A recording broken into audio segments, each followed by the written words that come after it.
Vous écoutez la radio nationale du Mali, les 7h ici à Bamako, la même heure à Nara.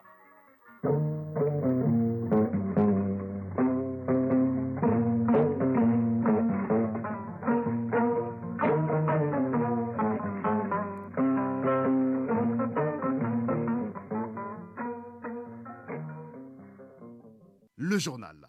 Fousséni Tunkara. Bienvenue dans cette édition, la première des Mali Actualité, les titres. Le président de la transition du Burkina Faso a effectué hier une visite de travail et d'amitié de quelques heures ici à Bamako. Politique et situation sécuritaire au Mali et au Burkina Faso, ces deux sujets majeurs étaient au cœur de cette visite. À suivre également dans cette édition les conclusions du déplacement du ministre de l'économie et des finances en Russie. Alousseini Sanou et sa délégation ont pu négocier 60 000 tonnes de produits pétroliers, 35 000 tonnes d'engrais et 25 000 tonnes de blé qui seront bientôt embarqués pour le Mali via le port de Conakry. L'appel d'un jugement, c'est le sujet de la chronique judiciaire en rediffusion bien sûr de ce jeudi. Il est perçu comme une procédure engagée par l'une des parties en procès et qui se sent lésée. Mesdames et messieurs, bonjour à vous, merci et bienvenue dans ce journal. Transition politique et situation sécuritaire au Mali et au Burkina Faso, des sujets majeurs au cœur de la visite d'amitié et de travail du président de la transition du Burkina Faso au Mali. Le capitaine Ibrahim Traoré et le colonel Assimi Goïta se sont entretenus sur le renforcement de la coopération entre les deux pays pour faire face aux multiples défis, notamment la lutte contre le terrorisme. Ibrahim Traoré. Après quelques heures de visite à Bamako, le président de la transition burkinabé est raccompagné à l'aéroport international président Modibo Keïta Sénou par le chef de l'État, colonel Assimi Goïta. Le capitaine Ibrahim Traoré, à la tête du Faso depuis seulement un mois, effectuait ainsi à Bamako sa toute première visite officielle à l'étranger. Il a été reçu avec tous les honneurs, en présence du Premier ministre par intérim, des présidents d'institutions, des membres du gouvernement, du corps diplomatique accrédité au Mali, et de plusieurs autres personnalités. D'abord, les deux dirigeants s'étaient entretenus brièvement dans le salon d'honneur du pavillon présidentiel avant de se rendre à Kourouba pour un tête-à-tête. L'entrevue a duré une vingtaine de minutes. Elle a porté sur la transition politique et sur la situation sécuritaire dans les deux pays. Le tête-à-tête est ensuite élargi aux délégations maliennes et burkinabées. Les deux parties travaillent au renforcement de l'axe Ouagadougou-Bamako, notamment au plan sécuritaire. Capitaine Ibrahim Traoré, président de la transition du Faso. C'est une visite de courtoisie et d'amitié envers un peuple frère et nous partageons, vous le savez bien, une très large frontière. Ça fait 1200 km qui sont entre nous et on a beaucoup d'échanges de population, c'est les mêmes peuples. Et le plus important pour nous dans la situation actuelle, c'est le défi sécuritaire. Donc avec ce peuple, on est venu échanger, comment renforcer nos coopérations militaires et pouvoir mieux mener nos opérations et sécuriser nos populations. Est-ce que vous avez décidé concrètement de quelque chose? De renforcer nos coopérations bilatérales en matière de sécurité et de défense. Est-ce que vous avez un message particulier à l'endroit des populations maliennes et burkinabées aujourd'hui et du Sahel de façon générale concernant la sécurité? C'est d'être beaucoup plus solidaires, de se donner la main et de rester unis dans cette lutte. En décidant de mutualiser les moyens de combat, Bamako et Ouagadougou entendent intensifier la lutte contre les groupes armés terroristes qui endeuillent les deux nations depuis plusieurs années. Le renforcement de la coopération bilatérale entre les deux pays touchera également plusieurs autres domaines.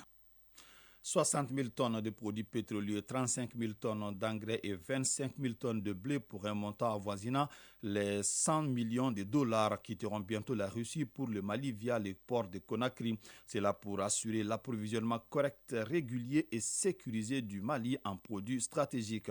Pour négocier une convention allant dans ce sens, une délégation conduite par le ministre de l'économie et des finances vient de boucler une mission à Moscou. Dans la capitale russe, Alousseini Sanou et sa délégation ont échangé avec les autorités russes en charge des différents secteurs et les entreprises concernées en vue d'établir les bases de ce nouveau partenariat.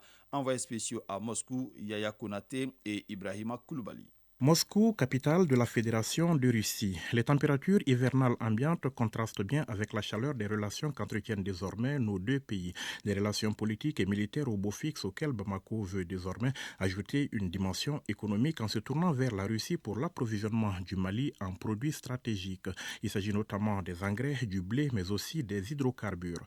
Venu à Moscou échanger avec les autorités russes sur la question, la délégation conduite par le ministre de l'Économie et des Finances repart satisfaite avec l'assurance que les premières livraisons de produits concernés partiront d'ici à destination du port de Conakry dès les semaines prochaines.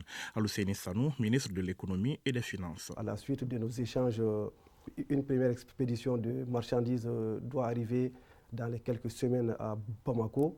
Il s'agit de 60 000 tonnes de produits pétroliers, de 35 000 tonnes d'engrais, d'urée et de 25 000 tonnes de blé. Cette première expédition doit permettre de tracer, de voir toutes les autres difficultés liées aux opérations du commerce entre le Mali et la Russie, tout en sachant que nous comptons faire ces expéditions à partir du port du Conakry, pour lequel nous devons essayer et vérifier si toutes les conditions sont effectivement réunies pour des envois de quantités beaucoup plus importantes. Et nous pensons que les premières commandes doivent atteindre un montant maximum de 100 millions de dollars. À la suite de cela, maintenant, tout le reste va se dérouler, tout en sachant que le Mali a des besoins beaucoup plus importants et qu'on a un certain délai par rapport à la fourniture des intrants agricoles. C'est donc le début d'un nouveau partenariat qui permettra aux autorités de la transition de veiller à un approvisionnement correct, régulier et sécurisé du pays. Alousseini Sanou, ministre de l'Économie et des Finances. Le Mali, à travers son gouvernement, a transmis une convention aux autorités russes qui définit les besoins mensuels du Mali dans tous les produits, notamment les produits pétroliers, le blé et les besoins du Mali pour les intrants agricoles qui se situent généralement entre le mois de novembre et le mois de mars. Donc il s'agit de dire que tous les besoins du Mali dans ces produits doivent pouvoir être satisfaits dans le cadre de ces échanges. Donc il s'agit d'échanges permanents qui doivent s'installer pour les quantités et les besoins habituels mensuels du Mali. La convention issue de la mission conduite par le ministre Sanou est en gestation depuis près de 6 mois maintenant sous l'impulsion des plus hautes autorités, notamment les présidents Vladimir Poutine de Russie et Assimi Goïta du Mali. Un intense travail diplomatique dont le coup d'envoi a été donné par une mission de haut niveau avec un suivi rapproché de la représentation diplomatique du Mali à Moscou. Alousseini Sanou, ministre de l'Économie et des Finances. Notre mission a été une réussite parce que les hautes autorités des deux pays, notamment le colonel Assimi Goïta et le président Vladimir Poutine, se sont entendus 2 fois par téléphone pour essayer de mettre en marche toutes les dispositions nécessaires pour un approvisionnement régulier, sécurisé du Mali dans des denrées de première nécessité à des prix abordables. Lors des discussions, l'ambassadeur du Mali présent à Moscou nous a été d'un apport très, très appréciable. Il nous a accompagnés dans toutes les négociations et il a vraiment pris son temps et son apport a été assez consistant dans l'organisation de cette mission.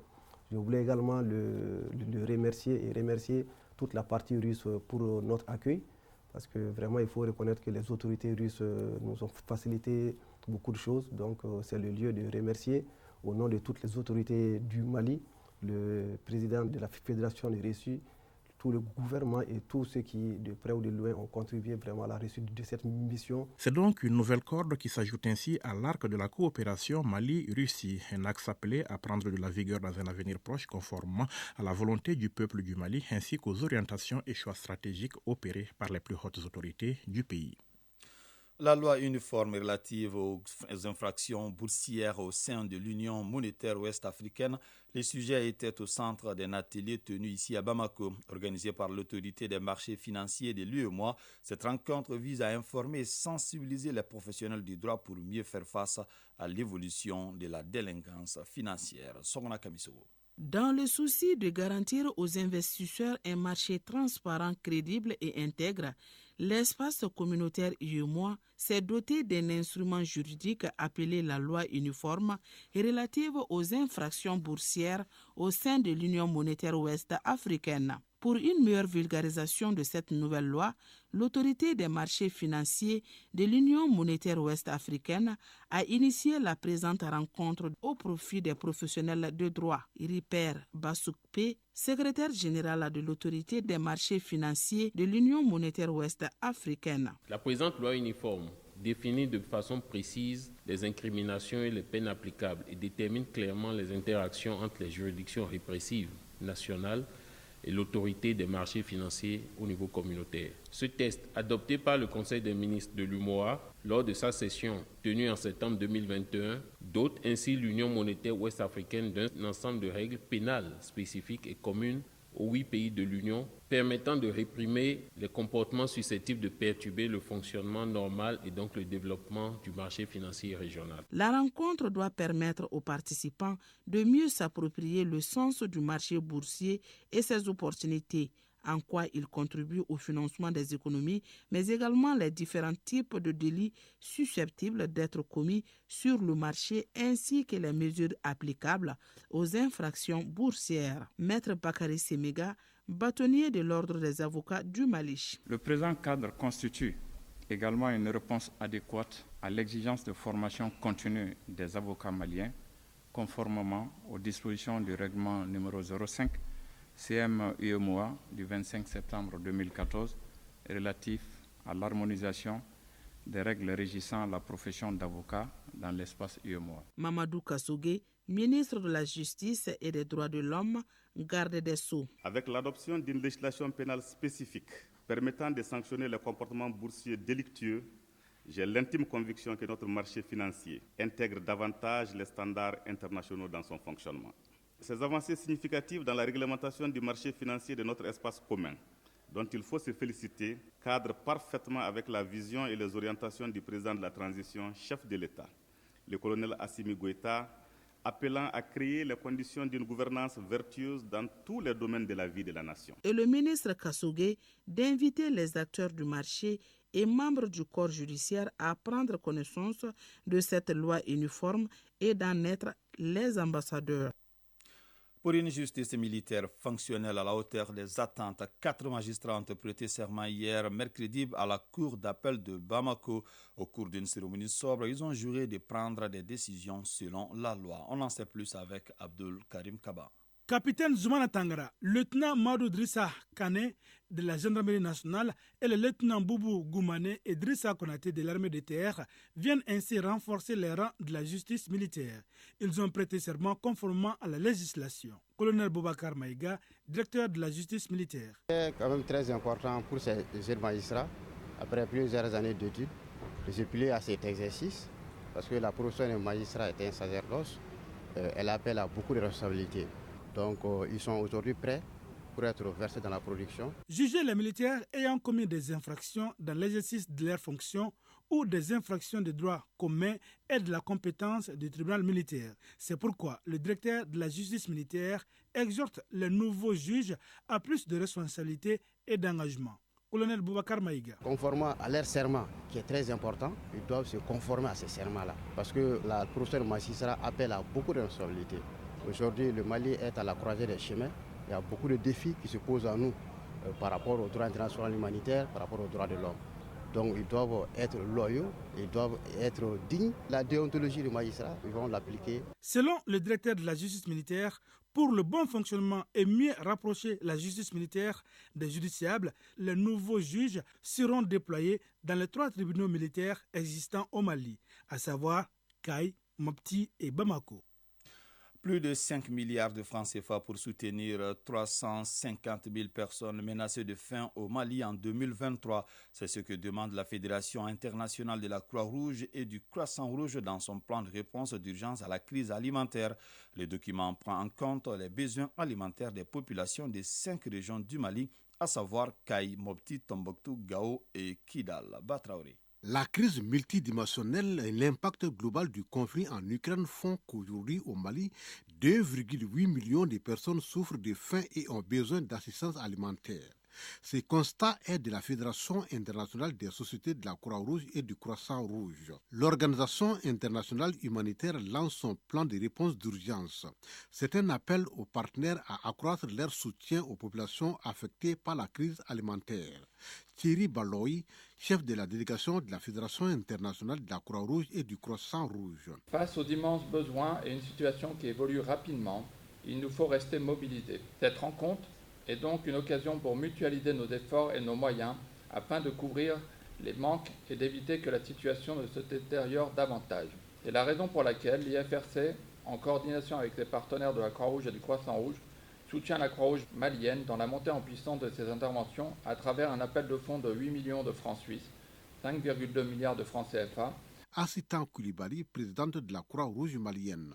Notre plan de réponse d'urgence, appuyé par la Fédération des sociétés du Croix-Rouge et du Croissant-Rouge, nous permettra justement de mettre à l'échelle nos interventions afin de renforcer ou de compléter les efforts déjà entrepris par les pouvoirs publics et les autres organisations humanitaires. Le représentant du ministre délégué chargé de l'action humanitaire reconnaît que ce plan de riposte est conforme à l'engagement de l'État, celui de rester plus proche des populations affectées notamment par la crise alimentaire et l'insécurité. Aliou Tampoura, chef de cabinet du ministre délégué chargé de l'action humanitaire. La situation humanitaire au Mali reste précaire.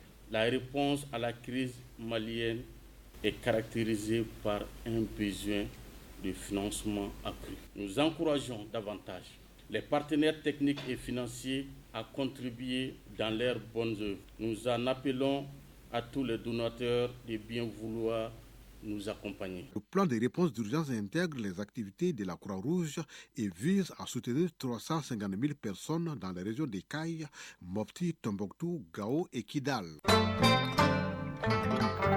7h passées de 16 minutes à présent, la page internationale. Un accord de paix pour une cessation des hostilités en Éthiopie vient d'être signé à Pretoria, en Afrique du Sud, entre le gouvernement fédéral et les autorités du Tigré. Cet accord a été obtenu après une semaine de dures négociations sous l'égide de l'Union africaine. Il reste aujourd'hui à le mettre en œuvre. Lors du sommet de la Ligue arabe, les dirigeants arabes ont dépassé leurs traditionnelles divergences et adopté un document dénommé Déclaration d'Alger qui résume les préoccupations actuelles et qui tranche avec les précédents communiqués sanctionnant les sommets arabes. 17 chefs d'État et de gouvernement ont assisté à ce sommet, un niveau de représentation salué par le secrétaire général de la Ligue arabe, malgré l'absence des rois du Maroc et d'Arabie saoudite, ainsi que du président des Émirats arabes unis. Pour terminer, au Brésil, le président Jair Bolsonaro a demandé à ses partisans de bloquer les routes tout en soutenant les manifestations légitimes qui se sont multipliées après sa défaite au second tour de la présidentielle le dimanche dernier face à Luiz Inácio Lula da Silva.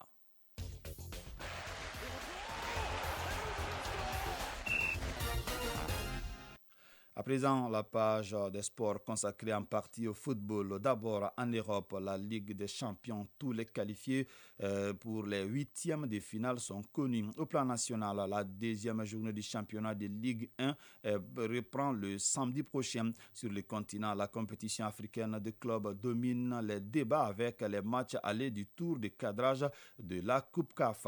Les deux représentants maliens, à savoir l'AS Real en déplacement et le Djoliba AC, ici à Bamako, ont un point chacun. Le développement de la page sport avec Abdul Karim Kaba. Compétition africaine des clubs au compte du match aller du tour de cadrage de la Coupe CAF. Le Djoliba AC a été tenu en échec par le club marocain l'AS FAR de Rabat. 0 but partout sur le score qui a sanctionné la rencontre entre le Djoliba AC et l'AS FAR du Rabat. Dans une semaine, le Djoliba AC sera en déplacement au Maroc pour chercher sa qualification à Rabat. L'autre représentant malien en Coupe CAF, l'AS Real de Bamako, en déplacement à Eswatini, a fait également nul avec le Royal Lopar, 1 but partout. Ainsi, les Scorpions sont à balotage favorable pour une qualification en phase de poule, puisqu'ils recevront la même formation à Bamako dans quelques jours. Sur le continent toujours, ces rencontres allées du tour de cadrage ont dominé les débats.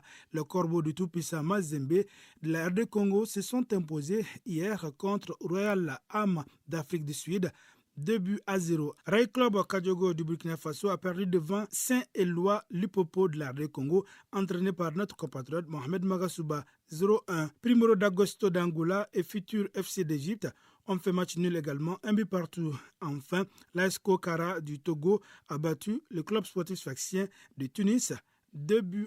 Football toujours, cette fois-ci sur le plan local.